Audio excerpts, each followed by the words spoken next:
आज हम डॉक्टर राजेंद्र प्रसाद की एक रचना पढ़ने जा रहे हैं, भारतीय संस्कृति।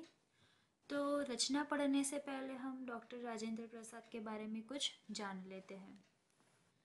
तो उनका जीवन परिचय देखते हैं। तो डॉक्टर राजेंद्र प्रसाद का जन्म 3 दिसंबर 1884 में हुआ था। उनकी मृत्यु 28 फरवरी 1963 में पटना, बिहार में हुई थी। उनका जन्म स्थान बिहार माना जाता है।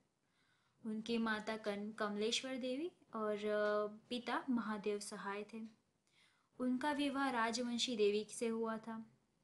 उनकी हम प्रमुख रचनाएं देखें तो भारतीय शिक्षा, गांधी जी की देन, शिक्षा और संस्कृति और भारतीय संस्कृति आदि।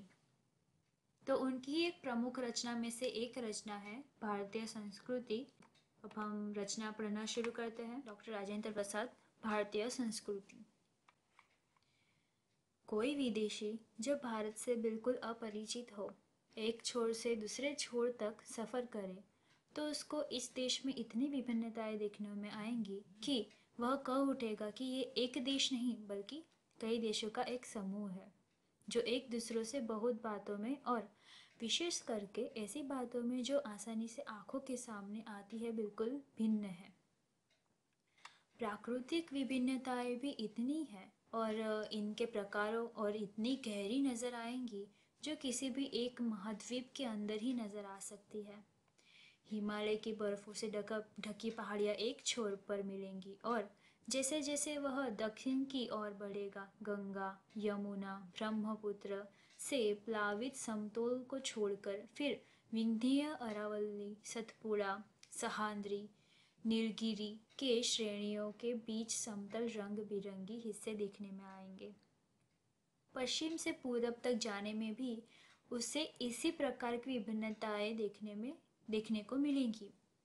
हिमालय की सर्दी के साथ साथ जो साल में कभी मनुष्य को गर्म कपड़ों से और आग से छुटकारा नहीं देती, समतल प्रांतों की जलती हुई लू और कन्याकुमारी का वह सुखद मौसम जिसने न कभी सर्दी होती है और न गर्मी देखने को मिलेगी। अगर असम की पहाड़ियों में वर्ष में 300 इंच वर्षा मिलेगी, तो जैसलमेर की तप्त भूमि भी मिलेगी जहाँ 7 साल में 2-4 इंच भी वर्षा नहीं होती। कोई ऐसा अन्न नहीं जो यहाँ उत्पन्न न किया जाता हो, कोई ऐसा फल नहीं जो यहाँ पैदा न किया जा सके, कोई ऐसा खनिज पदार्थ नहीं जो यहाँ के भूगर्भों में न पाया जाता हो, और कोई ऐसा वृक्ष अथवा जानवर नहीं जो यहाँ के फैले हुए जंगलों में न मिले। यदि इस सिद्धांत को देखना हो कि आबोहवा का असर इंसान के रहन सहन, खान पान, वेशभूषा और शरीर तथा मस्तिष्क पर कैसा पड़ता है, तो इसका जीता जागता सबूत भारत में बसने वाले भिन्न भिन्न प्रांतों के लोग देते हैं। इसी तरह मुख्य मुख्य भाषाएं भी कई प्रचलित है और बोलियों की तो कोई गिनती ही नहीं, क्योंकि यहाँ एक कहावत मशहूर है, कोस कोस पर बदले पानी, 4 कोस पर बानी। भिन्न भिन्न धर्मों के मानने वाले भी जो सारी दुनिया के सभी देशों में बसे हुए हैं, यहाँ भी थोड़ी बहुत संख्या में पाए जाते हैं। और जिस तरह यहाँ की बोलियाँ की गिनती नहीं, इसी तरह यहाँ भिन्न भिन्न धर्मों के संप्रदायों की गिनती आसान नहीं। इन विभिन्नताओं को देखकर अगर अपरिचित आदमी घबरा कर कह उठे कि यह एक देश नहीं अनेक देशों का एक समूह है, यह एक जाति नहीं अनेक जातियों का समूह है, तो इसमें आश्चर्य की बात नहीं, क्योंकि ऊपर से देखने वाले को जो गहराई में नहीं जाता, विभिन्नता ही देखने में आएगी। पर विचार करके देखा जाए तो इस विभिन्नताओं की तह में एक ऐसी समता और एकता फैली हुई है जो अन्य विभिन्नताओं को ठीक उसी तरह पिरो लेती है और पिरो कर एक सुंदर समूह बना देती है, जैसे रेशमी धागा भिन्न भिन्न प्रकार की और विभिन्न रंगों की सुंदर मणियों अथवा फूलों को पिरो कर एक सुंदर हार तैयार कर देता है,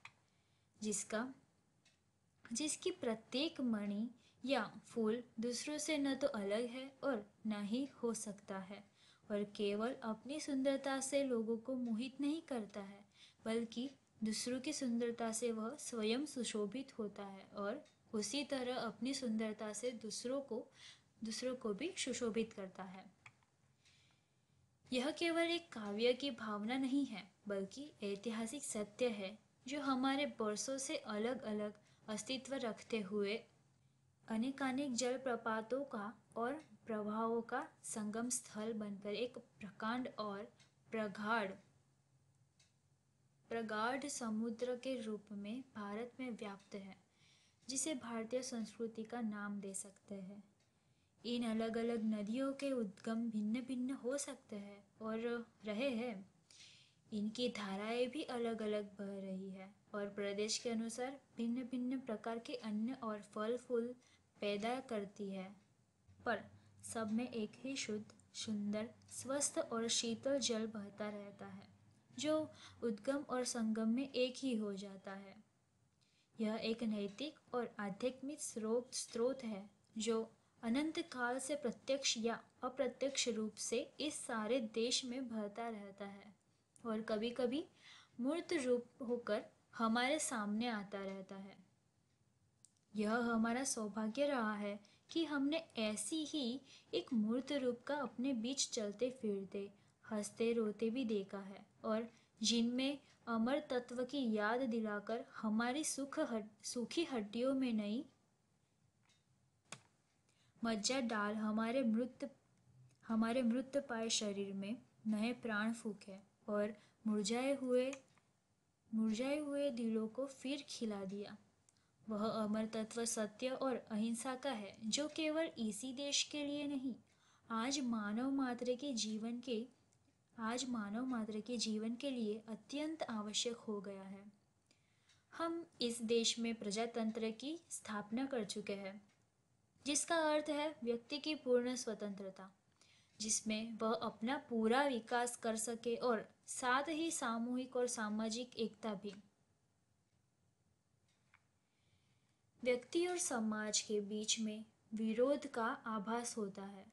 व्यक्ति अपनी उन्नति और विकास चाहता है और यदि एक ही उन्नति और विकास दूसरे की उन्नति और विकास में बाधक हो तो संघर्ष पैदा होता है और यह संघर्ष तभी दूर हो सकता है जब सबके विकास के पथ अहिंसा के हो। हमारी सभी संस्कृति का मूलाधार इसी अहिंसा तत्व पर स्थापित रहा है। जहाँ जहाँ हमारे नैतिक सिद्धांतों का वर्णन आया है, अहिंसा को ही उनमें मुख्य स्थान दिया गया है। हिंसा का दूसरा नाम या दूसरा रूप त्याग है और अहिंसा का दूसरा रूप या दूसरा नाम स्वार्थ, जो बहुत करके भोग के रूप में हमारे सामने आता है। पर हमारी सभ्यता ने तो भोग भी त्याग में ही निकाला है और भोग भी त्याग में ही पाया है। श्रुति कहती है तेन त्येन भुजि था। इसी के द्वारा हम व्यक्ति के बीच के विरोध, व्यक्ति और समाज के बीच के विरोध, देश और देश के बीच के विरोध को मिटाना चाहते हैं। हमारी सारी नैतिक चेतना इसी तत्व से ओतप्रोत है। इसलिए हमने भिन्न भिन्न विचारधाराओं को स्वच्छंदतापूर्वक अपने अपने रास्तों बहने दिया।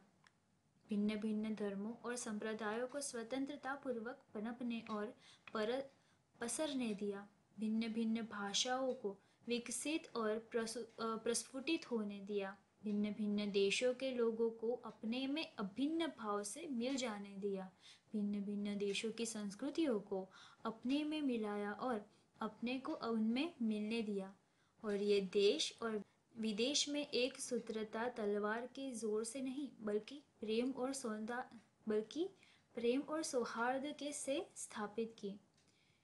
दूसरों के हाथों और पैरों पर, घर और संपत्ति पर जबरदस्ती कब्जा नहीं किया, उनके हृदयों को जीता और इसी वजह से प्रभुत्व, जो चरित्र और चेतना का प्रभुत्व है, आज भी बहुत अंश में कायम है। अब हम स्वयं उस चेतना को बहुत अंशों में भूल गए हैं और भूलते जा रहे हैं। तो ये थी डॉक्टर राजेंद्र प्रसाद की एक रचना भारतीय संस्कृति। तो हमारे चैनल को लाइक कीजिए, सब्सक्राइब कीजिए और शेयर कीजिए। धन्यवाद।